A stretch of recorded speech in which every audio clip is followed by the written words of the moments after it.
The pressures of elite sport can lead to some people running into difficulties with addictions, and in this short series of interviews we're going to explore some of the problems associated with alcohol, gambling and drugs.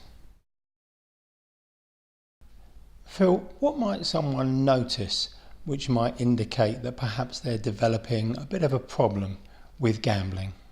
Well, the key word here, Tim, is control. How much control has that person got over the behaviour they're choosing to engage in?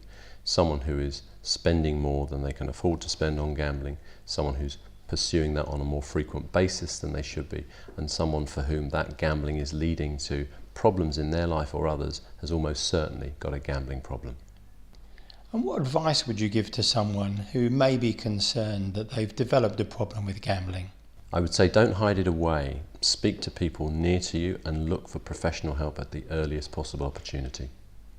What might indicate to a person that maybe they're starting to run into some difficulties with their pattern of drinking or their volume of drinking? Well, for those people who haven't been told they've got a problem by somebody else who's close to them, it would be looking for the problems associated with behaviour, with mood, with functioning day to day. If the drinking is causing problems in any of those areas, they've crossed the line and they do have a significant problem. For those people with more severe use of alcohol, we're talking about alcohol dependence, they will be finding they're drinking during the day and it's really impacting on their ability to function. And what advice might you give someone who's perhaps becoming a little bit concerned about their relationship with alcohol? I think seeking help at an early stage is very important and making sure that that's professional help. There are lots of ways of addressing this. The 12-step movement, Alcoholics Anonymous, is probably one of the most successful approaches by getting self-directed group help, sharing your problems with other people. But there will be some individuals who will need psychological therapy in order to address the underlying reasons for why perhaps they're continuing to drink in spite of the evidence that it's doing them some physical or psychological harm. What might let someone know that maybe their relationship with drugs is becoming a bit of a problem, or they may be running into some difficulties?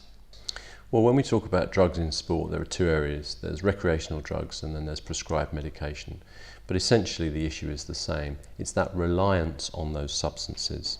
So if you're prescribed medication for pain by your doctor and you find yourself taking that on a more frequent basis than has actually been prescribed, that's a cardinal sign that things have got out of control, and it's really important to make sure that your doctor is aware of that.